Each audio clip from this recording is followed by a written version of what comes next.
You ungrateful little brat. My mother's face was bright red as she waved the eviction notice in her shaking hand. After everything we've done for you.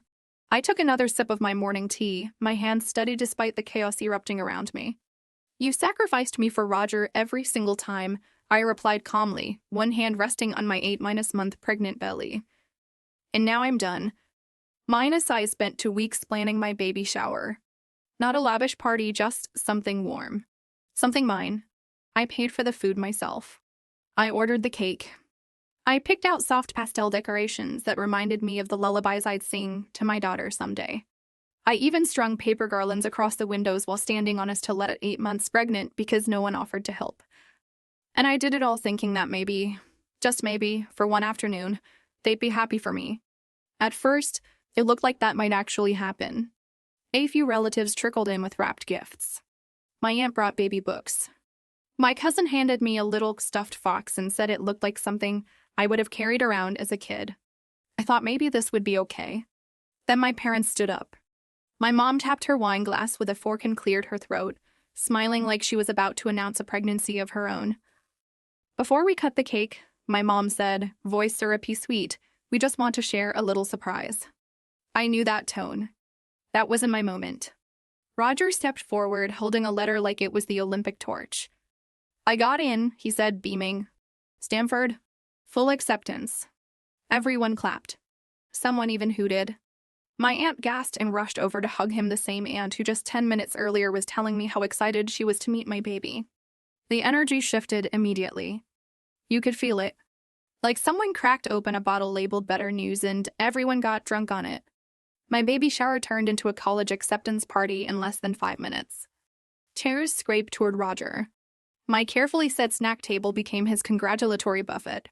My cake set and touched. Then his friends arrived, not mine, his. A flood of loud, backpack-strapped high school seniors barging in like they owned the place. One of them shouted, "Where's the party at?" Another already had a speaker in hand. Music. Loud music. Bass that shook the windows and drowned out the lullaby playlist I'd spent tours curating. I was still holding a cup of ginger tea someone had handed me.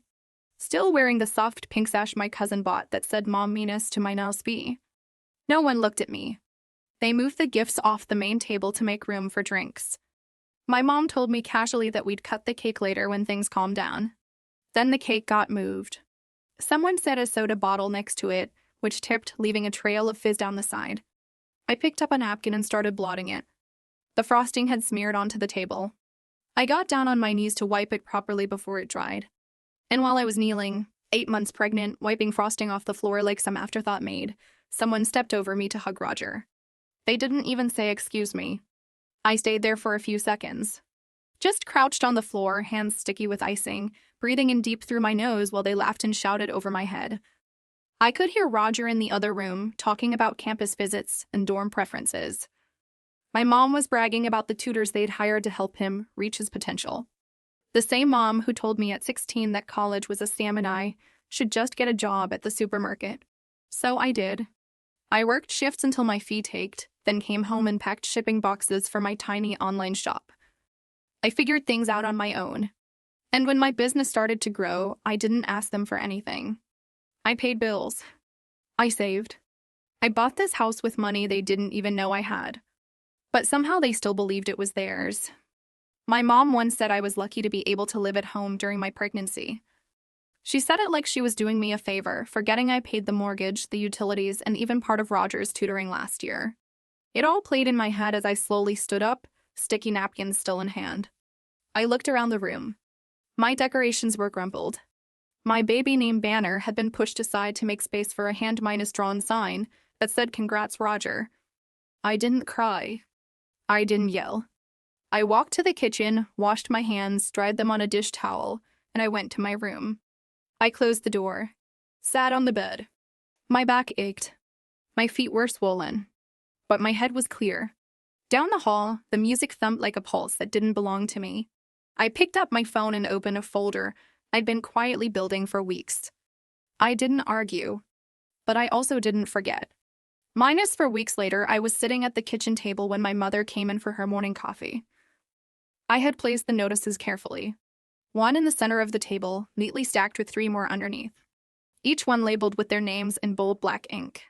The baby inside me stirred as I sat down slowly, rubbing my lower back. My body ached, but my mind was clear. I heard the creak of the hallway floorboards. Slippers dragging. My mother. She walked into the kitchen with a tired grunt and froze mid-minus step when she saw the table. I didn't look at her.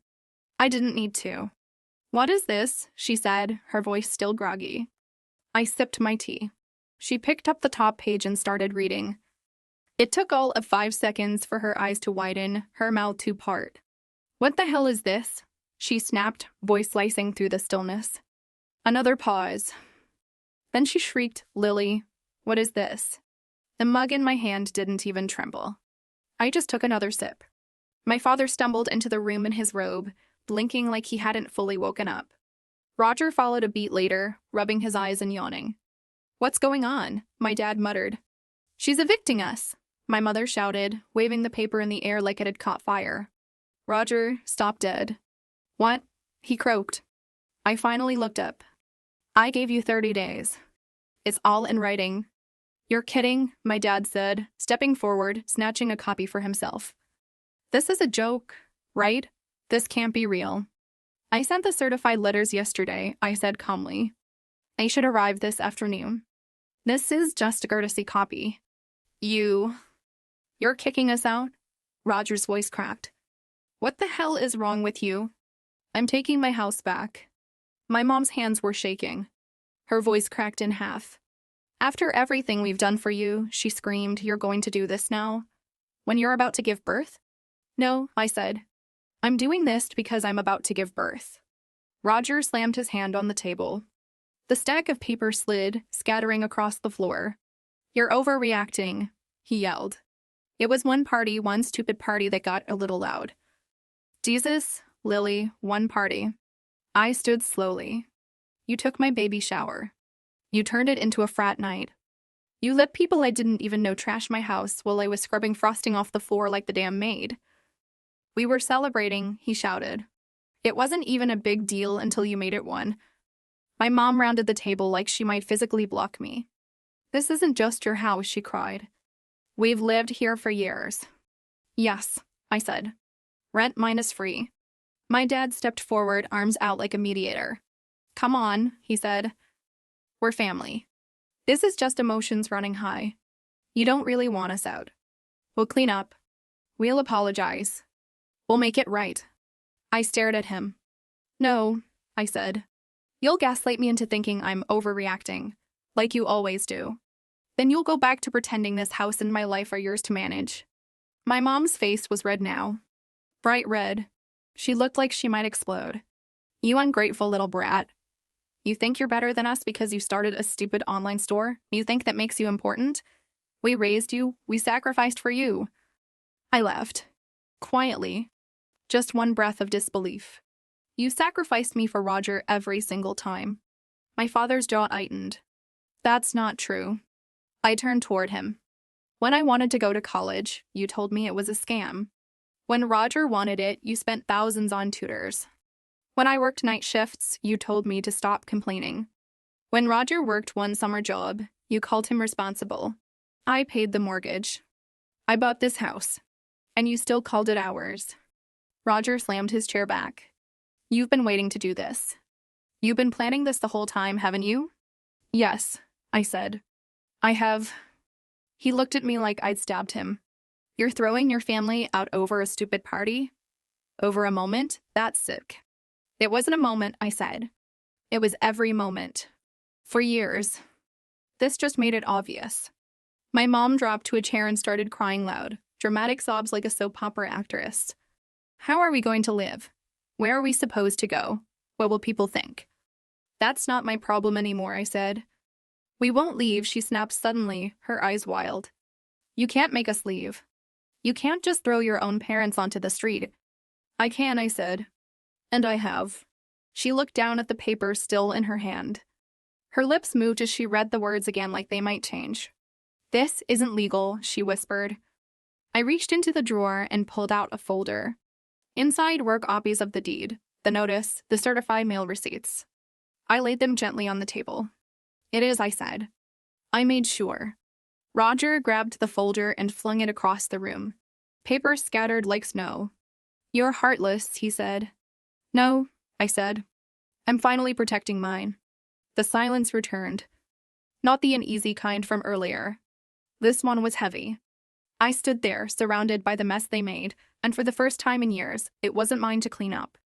I want you all out by the end of the month, I said. I've arranged for a friend to help you pack if you need it. You're not serious, my father said. You'll change your mind. I looked him dead in the eyes. No, I said. I won't. Then I turned and walked back to my room, past the torn streamers, the wilting balloons, and the torn edges of the banner that had once spelled my daughter's name. They had erased me. But I was done being invisible. Minus the first 3 days were oddly quiet. Too quiet. I half expected more shouting, more door slamming. But instead, the house settled into a strange limbo where no one looked at me and I didn't try to be seen. They moved like ghosts. Roger stopped blaring music from his room. My mother stopped pretending to clean the kitchen she never actually cleaned. My father sat on the porch for hours with the same cup of coffee barely touched. But I knew the silence wouldn't last. On the 4th day, the calls began. It started with Aunt Rachel, then Uncle Ted, then my mom's friend from church who hadn't spoken to me in 3 years suddenly texted, "We're really concerned about you, sweetie." Concerned. Right. It was obvious my mother had begun her campaign. She'd been painting me as hormonal and stable, probably not thinking straight because of the baby. She's making rash decisions, she'd said to someone. I saw the forwarded message from a cousin. We don't want to stress her out, but she needs help. They were spinning it as concern, as love, as the kind of emotional pressure designed to make me feel like the bad guy. The next day, my father asked to talk. We'll start contributing, he said. Rent, bills. We should have done that before. You're right. He said it like it was a peace offering. Like it erased everything. You had years, I said. You didn't just forget. You chose not to. He nodded, then added, but think about what this looks like to the rest of the family. There was the shame card. I smiled and walked away. Day 7, Roger tried a different tactic. I talked to Coach Harrison, he said over dinner. He said if I defer a year, I might lose my scholarship. If we have to move right now, I can't focus. I can't even sleep. I nodded. Tough. You don't even care, he snapped. You didn't care when I was 8 months pregnant and scrubbing frosting off the floor. He slammed his fork down and stormed off. Day 10, I got a call from my business partner. Hey, just a heads up, she said hesitantly. Someone emailed me anonymously claiming you're emotionally unstable and might not be able to handle running the business after the baby comes. They suggested I start looking at new leadership. My stomach sank, but only for a moment. I took a screenshot of the email. Cross-referenced the language with messages my mother had sent before. It matched. Word for word. I didn't reply. I forwarded it to my lawyer. Day 12, they stopped pretending. My mom cornered me in the hallway. I know you think you're strong now, she hissed, but when that baby comes and you're exhausted and overwhelmed, we'll see how long this lasts. Don't come crawling back when you realize you need us. I looked her in the eye. I already realized I don't. Day 16, a sheriff's deputy dropped off a letter at the front door. My dad opened it, read it, and punched the wall. Court filing, he muttered. They had hoped I wouldn't go through with the eviction legally. That I'd crack. That I'd give up. But the papers were filed. The hearing was scheduled. I wasn't backing down. Day 21, they tried guilt again. My mother sobbed loudly in the living room. Loud enough that the neighbors probably heard. She listed everything she'd ever done for me. How she let me live at home. How she watched over me during my pregnancy. How she sacrificed her peace for me. I sat in my room, noise-canceling headphones over my ears, finishing baby registry updates. Day 25, Roger called his girlfriend over and loudly said in the kitchen, she's crazy. She's going to ruin her kid's life without us. I walked in, looked at his girlfriend who had been at the baby shower, and said, you helped ruin my baby shower. You might want to leave before I make a list of every underage person who was drinking that night and report it with your name included. She turned pale. She left. Day 28, they started packing. The suitcases appeared like ghosts in the hallway. Slowly. Reluctantly. One bag here. One box there. I didn't gloat. I didn't even smile.